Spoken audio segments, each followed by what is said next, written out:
प्यारे बच्चों, माँ शारदे के चरणों में नमन करते हुए आज फिर हम अगला पाठ करने जा रहे हैं। आपकी पाठ्यपुस्तक हिंदी का जो अगला पाठ है वो बहुत ही अच्छा और खूबसूरत पाठ है, बस की यात्रा। यह एक व्यंग्य के रूप में पाठ है। हरिशंकर परिसाई लेखक हैं इसके, उन्होंने लिखा है और व्यंग्य कसते हुए ये बस की यात्रा के बारे में एक तरह से तंज कसते हुए उन्होंने इसकी रचना की है। तो चलिए देखते हैं वो इस व्यंग्य में हमें क्या कहते हैं। तो हरिशंकर परसाई लिख रहे हैं यहाँ, हम 5 मित्रों ने तय किया कि शाम 4 बजे की बस से चलें। पन्ना से इसी कंपनी की बस सतना के लिए घंटे भर बाद मिलती है, जो जबलपुर की ट्रेन मिला देती है। सुबह घर पहुंच जाएंगे। हम में से 2 को सुबह काम पर हाजिर होना था, इसीलिए वापसी का यही रास्ता अपनाना ज़रूरी था। लोगों ने सलाह दी कि समझदार आदमी इस शाम वाली बस से सफ़र नहीं करते। क्या रास्ते में डाकू मिलते हैं? नहीं, बस डाकिन है। बस को देखा तो श्रद्धा उमड़ पड़ी। श्रद्धा का मतलब है आदर भाव। बस को देखा तो श्रद्धा उमड़ पड़ी, आदर भाव उमड़ पड़ा। खूब वयोवृद्ध थी, यानी कि खूब लंबी उम्र वाली थी, बहुत वृद्ध थी, बुढ़ापा था, सदियों के अनुभव के निशान लिए हुए थी। लोग इसलिए इसमें सफ़र नहीं करना चाहते कि वृद्धावस्था में इसे कष्ट होगा। यह बस पूजा के योग्य थी। यहाँ देखिए, यहाँ जो लेखक है वो तंज कस रहा है, एक तरह से व्यंग्यवान यहाँ बस के लिए दिए जा रहे हैं। उस पर सवार कैसे हुआ जा सकता है? तो लेखक ने यहाँ व्यंग्य कसते हुए कहा है कि जो वयोवृद्ध बस है उस पे ऐसी बस की तो पूजा की जानी चाहिए। इस बस पे हम यात्रा कैसे कर सकते हैं? इस पे सफ़र कैसे कर सकते हैं? बस कंपनी के एक हिस्सेदार भी उसी बस से जा रहे थे। हमने उनसे पूछा, यह बस चलती भी है? वह बोले, चलती क्यों नहीं है जी, अभी चलेगी। हमने कहा, वही तो हम देखना चाहते हैं। अपने आप चलती है यह? हाँ जी, और कैसे चलेगी? गजब हो गया, ऐसी बस अपने आप चलती है। हम आगा पीछा करने लगी। डॉक्टर मित्र ने कहा, डरो मत, चलो, बस अनुभवी है, नई नवेली बसों से ज़्यादा विश्वसनीय है, हमें बेटों की तरह प्यार से गोद में लेकर चलेगी। हम बैठ गए। जो छोड़ने आए थे वे इस तरह देख रहे थे जैसे अंतिम विदा दे रहे हों। यहाँ क्या है, फिर व्यंग्य कसा है। उनकी आंखें कह रही थी, आना जाना तो लगा ही रहता है, जो आया है सो जाएगा। राजा रंक फकीर। आदमी को कूच करने के लिए एक निमित्त चाहिए। निमित्त मैंने होता है बहाना चाहिए, यानी कि ऐसा लगता है उनको जो छोड़ने आए थे उनको ऐसा लगा कि वो लास्ट विदाई देने आए हैं, और वो ये भी मानते हैं कि जो एक बहाना चाहिए आदमी को जाने का, यानी कि संसार से जाने की बात की जा रही है। मतलब यहाँ फिर तंज कसा गया है। इंजन सचमुच स्टार्ट हो गया, ऐसा जैसे सारी बस ही इंजन है और हम इंजन के भीतर बैठे हैं। कांच बहुत कम बचे थे, जो बचे थे उनसे हमें बचना था। हम फौरन खिड़की से दूर सरक गए। इंजन चल रहा था, हमें लग रहा था कि हमारी सीट के नीचे इंजन है। बस सचमुच चल पड़ी और हमें लगा कि यह गांधी जी के असहयोग और सविनय अवज्ञा आंदोलनों के वक्त अवश्य जवान रही होगी। यानी कि उस समय की बस के बारे में कहा है कि यह बस जो है उस समय वास्तव में नई बस होगी है, यानी कि इतनी पुरानी बस थी वो। उसे ट्रेनिंग मिल चुकी थी, हर हिस्सा दूसरे से असहयोग कर रहा था। पूरी बस सविनय अवज्ञा आंदोलन के दौर से गुजर रही थी। सीट का बॉडी से असहयोग चल रहा था। कभी लगता सीट बॉडी को छोड़कर आगे निकल जाएगी, आगे निकल गई हैं। कभी लगता था कि सीट को छोड़कर बॉडी आगे भागी जा रही है। 8-10 मील चलने पर सारे भेदभाव मिट गए। यह समझ में नहीं आता था कि सीट पर हम बैठे हैं या सीट हम पर बैठी है। यहाँ देखिए पुनः व्यंग्य कसते हुए लेखक क्या कह रहा है कि यह समझ में नहीं आता था कि सीट पर हम बैठे हैं या सीट हम पर बैठी है। एकाएक बस रुक गई। मालूम हुआ कि पेट्रोल की टंकी में छेद हो गया है। ड्राइवर ने बाल्टी में पेट्रोल निकालकर उसे बगल में रखा और नली डालकर इंजन में भेजने लगा। अब मैं उम्मीद कर रहा था कि थोड़ी देर बाद बस कंपनी के हिस्सेदार इंजन को निकालकर गोद में रख लेंगे और उसे नली से पेट्रोल पिलाएंगे, जैसे माँ बच्चे के मुँह में दूध की शीशी लगाती है। देखिए कितने तंज कसे जा रहे हैं, कितने व्यंग्य कसे जा रहे हैं, कैसी बस का वर्णन है, बहुत मज़ा आ रहा है। बस की रफ्तार अब 15 से 20 मील हो गई थी। मुझे उसके किसी हिस्से पर भरोसा नहीं था। ब्रेक फेल हो सकता है, स्टीयरिंग टूट सकता है। प्रकृति के दृश्य बहुत लुभावने थे।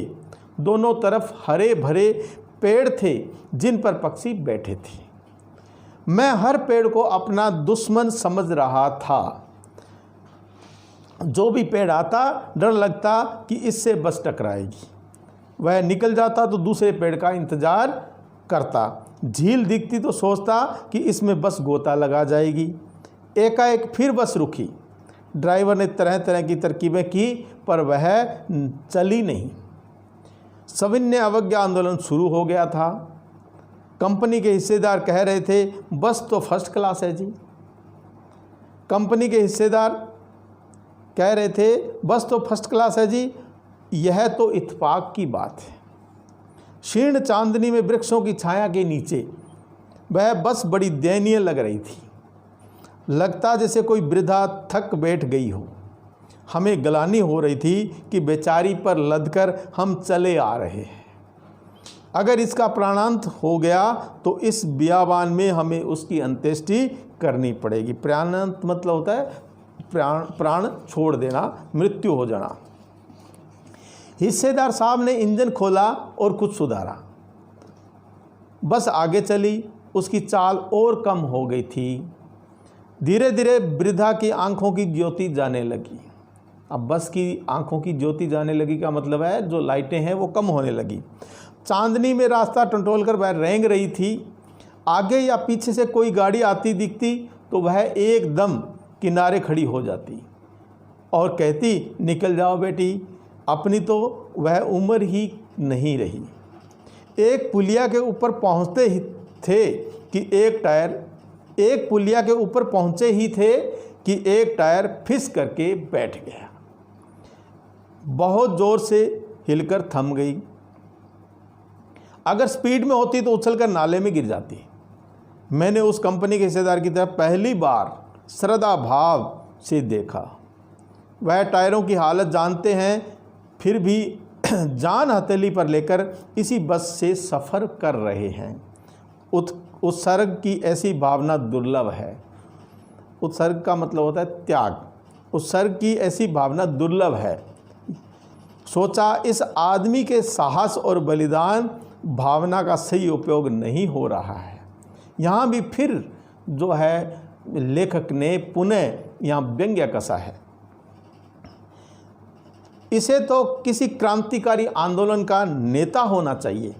बस नाले में गिर पड़ती और हम सब मर जाते तो देवता बाहें पसारे उसका इंतज़ार करते, कहते वह महान आदमी आ रहा है जिसने एक टायर के लिए प्राण दे दिए।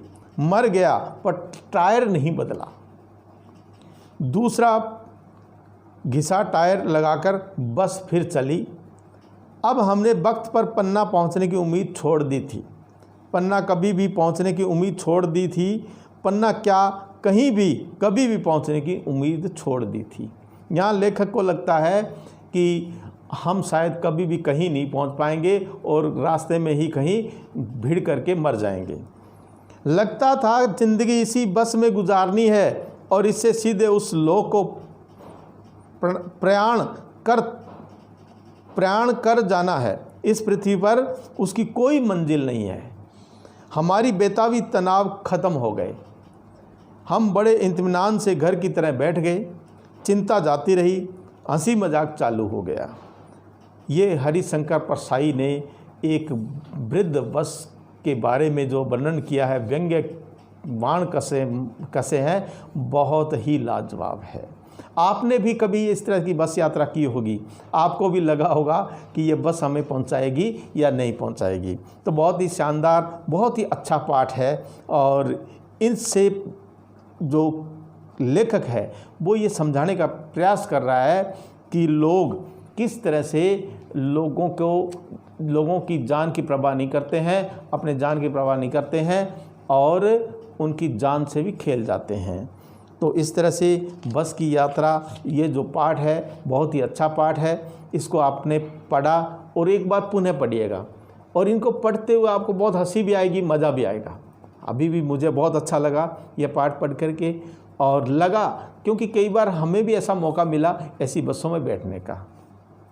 तो चलिए अब इसके प्रश्नोत्तर कर लेते हैं। अब जो पहला प्रश्न है वो है कि मैंने उस कंपनी के हिस्सेदार की तरफ पहली बार श्रद्धा भाव से देखा। लेखक के मन में हिस्सेदार साहब के लिए श्रद्धा क्यों जग गई? तो जैसा कि आपने पाठ में पढ़ा है कि लेखक के मन में हिस्सेदार के लिए श्रद्धा इसलिए जग गई क्योंकि बस के टायर घिसकर बिल्कुल ख़राब हो चुके थे। परिणाम स्वरूप पुलिया के ऊपर बस का टायर जो है पंचर हो गया, जिससे बस ज़ोर से हिचकोले खाकर वहीं रुक गई। हो सकता है कि वो तेज़ चल रही होती तो नाले में भी गिर सकती थी, और अगर वो नाले में गिर जाती तो सभी जो यात्री थे उनकी जान जा सकती थी और उसके साथ साथ उस हिस्सेदार की भी जान जा सकती थी। तो यह वह जान को जोखिम में डालकर, यानी कि जिस हिस्सेदार को यह पता है कि इस बस के ये हालात हैं फिर भी वह यात्रा कर रहा है, तो ऐसी उत्सर्ग की भावना, यानी कि ऐसी त्याग की भावना जो है कहीं कहीं देखने को मिलती है। उसके साहस और बलिदान की भावना के हिसाब से उसे क्रांतिकारी आंदोलन का नेता होना चाहिए, ऐसा लेखक ने कहा है। तो अब है दूसरा प्रश्न देखिए। लोगों ने सलाह दी कि समझदार आदमी इस शाम वाली बस में सफ़र नहीं करते। लोगों ने यह सलाह क्यों दी? जैसा कि हमने पाठ में पढ़ा है, हम जानते हैं कि लोगों ने यह सलाह लेखक को इसलिए दी क्योंकि वे जानते थे कि बस की हालत बहुत ख़राब है और रास्ते में बस कभी भी ख़राब हो सकती है, कहीं भी रुक सकती है, रास्ते में बस कभी भी धोखा दे सकती है। बस यात्रियों का जो है उनकी मंजिल तक पहुंचेंगे या नहीं पहुंचेंगे इसकी कोई उम्मीद नहीं होती। इस कारण से जो है लोगों ने सलाह दी कि इस बस में यात्रा शाम वाली बस में यात्रा लोग नहीं करते हैं। ऐसा जैसे सारी बस ही इंजन है और हम इंजन के भीतर बैठे हैं। लेखक को ऐसा क्यों लगा? क्या कहा है? ऐसा जैसे सारी बस इंजन है और हम इंजन के अंदर बैठे हैं। ऐसा लेखक को क्यों लगा? लेखक को इसलिए ऐसा लगा क्योंकि जब बस को स्टार्ट किया तो पूरी बस जोर की आवाज़ करते हुए पूरी हिल रही थी, और ऐसे में लेखक उसके मित्रों को लगा कि जैसे सारी बस जो है इंजन है और इंजन के अंदर हम लोग बैठे हुए हैं। अब चौथा प्रश्न है आपका, गजब हो गया। गजब हो गया, ऐसी बस अपने आप चलती है। लेखक को यह सुनकर हैरानी क्यों हुई? लेखक को यह सुनकर हैरानी हुई कि देखने में तो बस अत्यंत पुरानी खटारा सी लगती है और देखकर विश्वास नहीं होता है कि यह बस स्टार्ट भी होती होगी या चलती भी होगी। तो यह सफ़र भी तय करवाएगी कि नहीं करवाएगी कोई विश्वास नहीं होता है। इसी कारण उसने कंपनी के हिस्सेदार से पूछा था कि यह बस चलती भी है। तब उन्होंने कहा कि यह बस अपने आप चलती है। यही लेखक के लिए हैरानी का कारण था। तो 5वां प्रश्न करते हैं आगे। मैं हर पेड़ को अपना दुश्मन समझ रहा था। लेखक पेड़ों को दुश्मन क्यों समझ रहा था? तो क्योंकि बस बहुत खटारा थी। बस की दशा ऐसी थी कि उसे ज़बरदस्ती चलाया जा रहा था।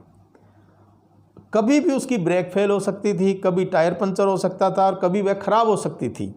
और ऐसी परिस्थिति में ऐसे लगता था कि जो भी पेड़ है जो सामने दिख रहा है, हो सकता है कि बस उसमें भिड़ जाए और इससे जान माल का नुकसान हो जाए। तो इसलिए लेखक को लगा कि पेड़ों को अपना उन्होंने दुश्मन समझा। तो ये थे आपके प्रश्न और उत्तर हमने बताए। आपको PDF में भी यहाँ मिलेंगे। आप इसको बड़े ध्यान से इस पाठ को पुनः पढ़िएगा, आपको अच्छा लगेगा, मज़ा भी आएगा। और यह भी देखने का प्रयास करें कि इस पाठ में कहाँ कहाँ जो लेखक ने व्यंग्य बाण छोड़े हैं, यानी कि व्यंग्य करने में कहाँ कहाँ उन्होंने व्यंग्य बाण छोड़े हैं या व्यंग्य किए हैं, यानी कि तंज कसे हैं, जिसको टोंट कह देते हैं, टोंट कसना, तंज कसना। तो वो कहाँ कहाँ किए हैं, इस बात को आपने नोट करना है, लिखना है, देखना है कि कहाँ कहाँ इसमें व्यंग्य आया है। और ये पाठ बहुत ही अच्छा है और बहुत मज़ा आया। मेरे को तो बहुत मज़ा आया, आपको भी अच्छा लगा होगा। तो चलिए, जय हिंद।